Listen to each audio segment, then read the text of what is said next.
எல்லாருக்கும் வணக்கம்.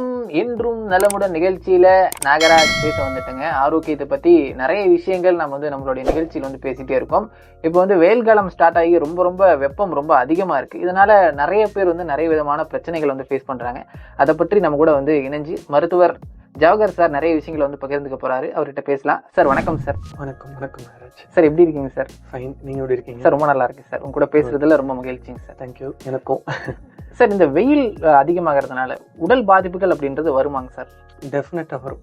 ஸோ இப்போது வெயில்னால மேஜராக என்ன ஆகும்னு பார்த்தீங்க அப்படின்னா, வேர்க்கை ரொம்ப அதிகமாகும். ஸோ வேர்க்கன்றது இன் ஃபார்ம் ஆஃப் ஸ்வெட். உங்கள் பாடியில் இருக்க வாட்டர் பயங்கரமாக லாஸ் ஆகும். ஸோ எந்த அளவுக்கு ஸ்வெட் ஆகுறீங்களோ அந்த அளவுக்கு வாட்டர் லாஸ் ஆகும். ஸோ வாட்டர் லாஸ் ஆகும்போது அந்த வாட்டரில் இருக்க எலக்ட்ரோலைட்ஸும் லாஸ் ஆகும். ஸோ அதனால உங்கள் பாடியில் போத் வாட்டர், எலக்ட்ரிஸ், நீர் அண்டு உப்பு, இது ரெண்டுமே லாஸ் ஆகுறதுனால டெஃபினட்டாக பார்த்தீங்கன்னா உங்களுக்கு ப்ராப்ளம்ஸ் வரும். எந்த மாதிரி ப்ராப்ளம்ஸ்னு கேட்டிங்க அப்படின்னா, நாக்கு உலண்டு போகிறது, ரொம்ப வறட்சியாக இருக்கிறது, தலை சுத்தல், தலைவலி, ரொம்ப டயர்டாக இருக்கிறது. So to the extreme fits, coma அந்த ஸ்டேஜ் கூட போகும். ரொம்ப வெப்பம் அதிகமாக இருக்குது சார். எலக்ட்ரோலைட் சொன்னீங்க. இப்போ இளநீல அந்த எலக்ட்ரோலைட் இருக்கு அப்படின்னு சொல்லிட்டு தான் அந்த வெயில் காலத்தில் அதிகமாக எடுத்துக்க சொல்லுவாங்க. எலக்ட்ரோலைட்னா என்னங்க சார்? வேற எதாவது அது இருக்கும்? எலக்ட்ரோலைட்ஸ் அப்படின்றது பார்த்தீங்கன்னா உங்கள் உடம்புக்கு தேவையான உப்பு தாது. ஃபார் எக்ஸாம்பிள் சொல்கிறீங்க இல்லையா, சோடியம், பொட்டாசியம், அந்த மாதிரி உப்பு தாதுக்கள். ஸோ அதை தான் எலக்ட்ரோலைட்ஸ் அப்படின்னு சொல்கிறது. ஸோ உங்கள் பாடியில் பார்த்தீங்க அப்படின்னா தண்ணி கரெக்டாக மெயின்டைன் ஆகணும். ஸோ உங்கள் பாடியில் எவ்வளோ தான் தண்ணி இருக்கணும், மெயின்டைன் ஆகணும்னா அந்த எலக்ட்ரோலைட்ஸும் plays a pivotal role. So அது பார்த்தீங்க அப்படின்னா எதில் அதிகமாக இருக்கும்னா, ஃபர்ஸ்ட்டு பார்த்தீங்கன்னா இளநீ. ஸோ இளநியை என்ன சொல்லுவாங்கன்னு பார்த்தீங்கன்னா, it is a alternative form of ORS. ORS அப்படின்றது ஓரல் ரீஹைட்ரேஷன் சொல்யூஷன். ஸோ அது பார்த்தீங்க அப்படின்னா ஆர்டிஃபிஷியலாக உங்கள் உடம்புக்கு தேவையான வாட்டர், குளுக்கோஸ், அதுக்கப்புறம் எலக்ட்ரோலைட்ஸ், அது எல்லாமே நம்ம ஆர்டிஃபிஷியலாக இது பண்ணுறது. ஸோ அதுக்கு ஈக்குவலான ஒரு நேச்சுரல் கண்டென்ட், நேச்சுரல் ரெமெடி என்னன்னு பார்த்தீங்க அப்படின்னா இளநீ. ஸோ இளநீ, அதுக்கப்புறம் வேறெல்லாம் பார்க்கணும் அப்படின்னு பார்த்தீங்க அப்படின்னா மோர், கரும்பு சாறு, பல வகைகள் ஃப்ரூட்ஸ், அதாவது வெள்ளரிக்காய், vitamin C rich fruits, pineapple, lemon. So இந்த மாதிரிலாம் பார்த்தீங்க அப்படின்னா போத் வாட்டர் கண்டென்ட்டும் அதிகம், எலக்ட்ரோலைட்ஸும் இருக்கும். கண்டிப்பாங்க சார். சார், அதே மாதிரி இந்த ஒரு டைம்ல எல்லாருமே தண்ணி அதிகமாக குடிக்கணும் அப்படின்னு சொல்லுவாங்க. இப்போ வெயிலில் போறாங்க அப்படின்னா அவங்களுக்கு தாகம் எடுக்கும், அதிகமான தண்ணீர் குடிப்பாங்க. இப்போ ஏசிலே இருக்கிறவங்களுக்கு, இப்போ நிறைய ஐடி கம்பெனியில் பார்த்தீங்க அப்படின்னா அவங்க ஏசிலே இருப்பாங்க, அவங்களுக்கு தாகம் எடுக்காது. ஸோ அப்படி தாகம் எடுக்காதப்ப அவங்க ஏசிலே இருக்கிறாங்க அப்படின்றப்ப தண்ணி கம்மியாக எடுத்துக்கலாமா, இல்லை வேகாலத்தில் எல்லாருமே அதிகமாக எடுத்தாகணுமா? இல்லை, அப்படி இல்லை. ஸோ உங்களுக்கு டெய்லி ரெக்குவயர்மெண்ட் அப்படின்றது. ஸோ ஒரு சராசரி ஆன் செடென்டரி லைஃப் ஸ்டைல் அப்படின்ற மாதிரி சொல்லுவாங்க. செடென்டரி லைஃப் ஸ்டைல் அப்படின்னா ரொம்ப ஓவரான ஒர்க் பண்ணாத ஒரு மீடியமாக ஒர்க் பண்ணிட்டு இருக்க ஒரு ஆண், ஒரு பெண். ஸோ இவங்களுக்கான அந்த நீர் அளவு பார்த்தீங்க அப்படின்னா மினிமம் 3.5 லிட்டர்லேருந்து ஒரு 4 லிட்டர் வரைக்கும். ஸோ 2 லிட்டர்லேருந்து 3 லிட்டர் வரைக்கும்.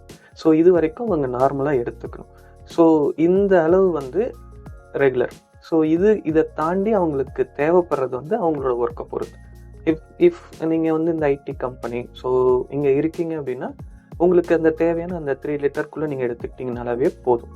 ஸோ ரொம்ப ஒரு ஹெவியாக ஒர்க் பண்ணுறாங்க, இல்லைன்னா சன்னோட எக்ஸ்போஷர் ரொம்ப அதிகமாக இருக்கிற, அதே மாதிரி ரொம்ப ஹார்ட் ஒர்க்கர்ஸ், ஸோ அவங்களுக்குலாம் வாட்டர் லாஸ்ன்றது அதிகமாகும். ஸோ அவங்களுக்கு ரெக்குவயர்மெண்ட்ன்றது இன்னும் கொஞ்சம் அதிகமாக தேவைப்படும். ஸோ கம்மியாக எடுத்துக்கணுன்றது இல்லை, ஸோ மினிமமாக இது பண்ணணும்.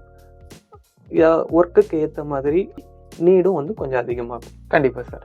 சார், அதே மாதிரி இந்த வெய காலத்தில் எல்லாருக்குமே அந்த எனர்ஜி அப்படின்றது ரொம்ப லாஸ் ஆகும். இப்போ நார்மலாக ரொம்ப ஆக்டிவாக இருப்பாங்க, சும்மா அந்த வெயிலில் போயிட்டு வந்தாலே ரொம்ப டயர்ட் ஆயிரும். இந்த வெய காலத்தில் ஒருத்தர் நல்ல எனர்ஜியோடு இருக்கிறதுக்கு அவர் பண்ண வேண்டிய விஷயங்கள் என்னென்ன விஷயங்கள் பண்ணலாம் சார்? ஃபர்ஸ்ட் பார்த்தீங்க அப்படின்னா அவாய்ட் த சன். ஸோ எந்த அளவுக்கு நீங்கள் சன்னில் எக்ஸ்போஷர் ஆகுறீங்களோ அந்த அளவுக்கு உங்களுக்கு வாட்டர் லாஸ் ஆகும். ஆப்வியஸ்லி அது ரிலேட்டடான சிம்டம்ஸ்லாம் வரும். ஸோ ஃபஸ்ட்டு என்னன்னு பார்த்தீங்க அப்படின்னா, முடிஞ்ச வரைக்கும் அந்த வெயிலில் போகணுன்ற சுச்சுவேஷனை அவாய்ட் பண்ணிக்கோங்க. இல்லை ஸோ எமர்ஜென்சி போய் தான் ஆகணும் அப்படின்னா என்ன பண்ணுறீங்கன்னா, ஃபஸ்ட்டு அந்த சன்லேருந்து ப்ரொடெக்ட் பண்ணுறதுக்கு என்னென்ன பண்ண முடியும்னு பார்த்துக்கோங்க. ஃபஸ்ட்டு விஷயம் பார்த்தீங்க அப்படின்னா light colours, loose fitted cotton clothes. So light colours பார்த்தீங்கன்னா சன்லைட்டை ரெஃப்ளெக்ட் பண்ணும். ஸோ அந்த சன்லைட்டோட எஃபெக்ட் கொஞ்சம் கம்மியாக இருக்கும். லூஸ் ஃபிட்டட் காட்டன் கிளாத் வந்து பார்த்தீங்கன்னா ப்ரீத்தபிளாக இருக்கும். ஸோ ரொம்ப வந்து உங்களை இது பண்ணாது. செகண்ட் வந்து பார்த்தீங்க அப்படின்னா சன்ஸ்க்ரீன்ஸ். அதுக்கப்புறம் வந்து பார்த்தீங்கன்னா அம்ப்ரெல்லா, கேப், மாஸ்க். ஸோ இந்த மாதிரி யூஸ் பண்ணிக்கலாம். லாங் எக்ஸ்போஷரை அவாய்ட் பண்ணிவிட்டு பிட்வீன் ஒரு சின்ன பிரேக் எடுத்துக்கோங்க. ஸோ ஒரு ஒரு கொஞ்ச நேரம் நிழலில் இருக்கிறது.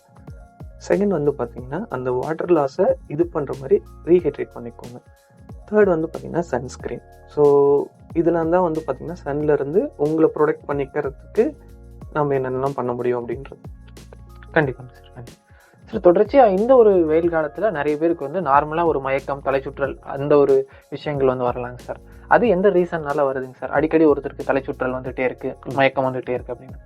ஸோ ஃபஸ்ட்டு ரீசன் வந்து பார்த்தீங்கன்னா டீஹைட்ரேஷன் தான்.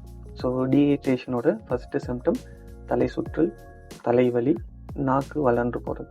ஸோ செகண்ட் வந்து பார்த்தீங்க அப்படின்னா மேபி சம்வாட் வந்து பிஹைண்ட் தட் ஏதாவது ஒரு மெடிக்கல் கண்டிஷனிங்காக இருக்கலாம். ஸோ ஒரு ப்ரெஷரோ, சுகரோ, தைராய்டோ, கொலஸ்ட்ராலோ இந்த மாதிரி கண்டிஷன் அவங்களுக்கு இருக்குது. ஸோ அதை அவங்க ஒழுங்காக பார்த்துக்கல அப்படின்னும் போது இந்த மாதிரி கண்டிஷனில் வந்து பார்த்திங்கன்னா அந்த தலை சுற்றல் இது இன்னும் கொஞ்சம் அதிகமாக இருக்கும். கண்டிப்பாங்க சார். சரி, இறுதியாக அப்போ நார்மலாக ஒரு குளிர்காலத்தில் கூட, ஒரு பனிக்காலத்தில் கூட சில பேரோட உடம்பு வந்து கொஞ்சம் ஹீட்டாக வந்து இருக்கும். நார்மலாக அது வந்து ஒரு கூலிங்கான ஒரு டைம் அப்படி இருந்தாலுமே, இந்த வெயில் காலத்தில் நார்மலாக ஹீட்டாக இருக்கிறவங்க இன்னும் கொஞ்சம் அவங்களுக்கு வந்து அந்த ஹீட் அப்படின்றது ரொம்ப அதிகமாயிரும். அவங்களுக்கு அவங்களுடைய உடம்பை வந்து கூலிங்காக வச்சுக்கிறதுக்கு ஒரு சின்ன டிப்ஸ் அப்படின்னு என்னங்க சார்? ரீஹைட்ரேட் பண்ணுங்கள். ஹைட்ரேஷன். நீங்கள் தண்ணி எந்த அளவுக்கு எடுத்துக்கிறீங்களோ அந்தளவுக்கு சேஃபாக இருப்பீங்க. Avoid Sun exposure. ஸோ முடிஞ்ச வரைக்கும் வெயிலில் போகிறத தவிர்த்துருங்க. அப்படியே போகணும் அப்படின்னாலும் டைம் வந்து மார்னிங் 6லேருந்து 10க்குள்ளே, ஈவினிங் 4லேருந்து ஆஃப்டர் 4 மேலே முடிஞ்ச வரைக்கும் பார்த்துக்கோங்க. இல்லை இன்பிட்வீன் நான் போகணும் அப்படின்னா பாடியை ப்ரொடெக்ட் பண்ணுற மாதிரி கேப்போ, கொடையோ, மாஸ்கோ அந்த மாதிரி இது பண்ணுங்கள். இந்த மாதிரி டைமில் ஃப்ரீக்வெண்ட்டாக ஹைட்ரேட் பண்ணிகிட்டே இருங்க. ரொம்ப நேரம் வந்து வெயிலில் வந்து இது பண்ணாதீங்க. சன்ஸ்க்ரீன் யூஸ் பண்ணுங்கள். ரொம்ப டைட் ஃபிட்டட் கிளாத் வந்து அவாய்ட் பண்ணிடுங்க. Loose fitted cloth, light colour clothes வந்து ப்ரிஃபர் பண்ணுங்கள். கண்டிப்பாக சார், நிறைய விஷயங்கள் வந்து பகிர்ந்துக்கிட்டீங்க. கேட்டுட்டு இருக்க லிஸ்னர்ஸ்க்கு இந்த ஒரு விஷயங்கள் எல்லாமே பயனுள்ளதாக இருந்திருக்கும் அப்படின்னு சொல்லலாங்க சார். ரொம்ப ரொம்ப நன்றிங்க சார். தேங்க்யூ. இன்னைக்கு என்றும் நலமுடன் நிகழ்ச்சியில மருத்துவர் ஜவஹர் சார் இந்த வெயில் காலத்துல நம்ம எப்படி பாதுகாப்பா இருக்கிறது அப்படின்னு சொல்லிட்டு நிறைய விஷயங்களை வந்து பகிர்ந்துக்கிட்டாங்க. மீண்டும் அடுத்த என்றும் நலமுடன் நிகழ்ச்சியில உங்களை வந்து சந்திக்கும் வரை உங்களிடமிருந்து விடைபெறுவது உங்கள் அன்பு நாகராஜ். பபை நேயர்களே.